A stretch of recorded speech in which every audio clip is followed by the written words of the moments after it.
1er juin 2026. La Ciao Energy est lancée par Squeezie, Inoxtag et Lena Situation.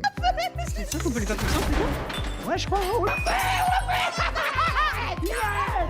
Une boisson énergisante qui serait meilleure pour la santé que ses concurrentes déjà installées. Au premier abord, on pourrait penser que c'est une bonne initiative de la part de ces vidéastes, mais après quelques recherches, on se rend compte que ce n'est pas si simple. Ces derniers temps, les créateurs de contenu se sont mis à entreprendre des projets qui s'éloignent de plus en plus du milieu web. On a eu par exemple pas mal de restaurants et fast-food. Je vous l'ai dit, je lance mon restaurant. C'est pas exactement mon restaurant, je vais répondre un petit peu à toutes vos questions, mais c'est plutôt ma... Ou encore des projets musicaux qui n'ont eu pour résultat que le flop. Squeezie, ayant déjà sorti sa boisson imbuvable nommée Ciao Kombucha, a décidé de récidiver, accompagné de ses deux amis ultra riches, Lena et Inox, dans le but de manipuler le plus de monde que possible. Vous me demanderez pourquoi cette boisson pose tant de problèmes. Tout d'abord, côté santé, la boisson se présente comme 2,7 fois moins sucrée que ses concurrentes. Elle contient des arômes et de la caféine naturelle ainsi que des extraits secs de graines de guarana. On peut légitimement penser que c'est donc meilleur pour nous, jusqu'à la lecture de quelques articles de médecins sur la boisson. Selon le docteur Aurel Guège, pour donner un goût sucré, il rajoute des édulcorants, donc votre gosse va être formé à boire des boissons ultra sucrées. Je souligne qu'il dit cela d'un ton agacé. Il est donc légitime de se poser la question, est-ce vraiment meilleur de baisser la dose en sucre pour ajouter des tonnes d'édulcorants dont les effets sont encore peu étudiés? Du point de vue de consommateur, on en vient à une conclusion simple et logique. Cette boisson n'a pas l'air si healthy que ça, il est bien plus conseillé de ne rien consommer en termes de boissons énergisantes, et encore moins ce poison de Ciao Energy. Un autre souci lié à cette boisson s'est montré quelques jours après l'annonce de cette dernière. Elle ressemblerait étrangement, mais vraiment beaucoup, à une autre boisson. Ce qui peut arriver, me direz-vous. Mais en se penchant un peu plus sur la boisson lâchement copiée, on voit que c'est une boisson énergisante bio. Le concept et le design sont presque identiques à Ciao Energy. La seule différence, c'est que Guru Energy existe depuis 1999. Résumer la boisson Ciao Energy par copier et mensonge est donc plus qu'admissible. C'est une énième fois un coup de ces sans pitié du divertissement qui n'ont pour objectif que le gain, peu importe la méthode. Ils se servent de leur popularité sur la sphère pour tout faire passer par leur poche, en donnant des chiffres réels mais des promesses fausses. Non, ce n'est pas meilleur pour votre santé, ça ne fait que vous tuer d'une autre manière. Tout comme les créateurs de la boisson cherchent à tuer la marque qu'ils ont copiée pour la remplacer définitivement dans les rayons. On en conclut que comme d'habitude, l'argent anime les projets et les attentes ne sont pas tenues. Seuls les avertis ne se feront pas avoir.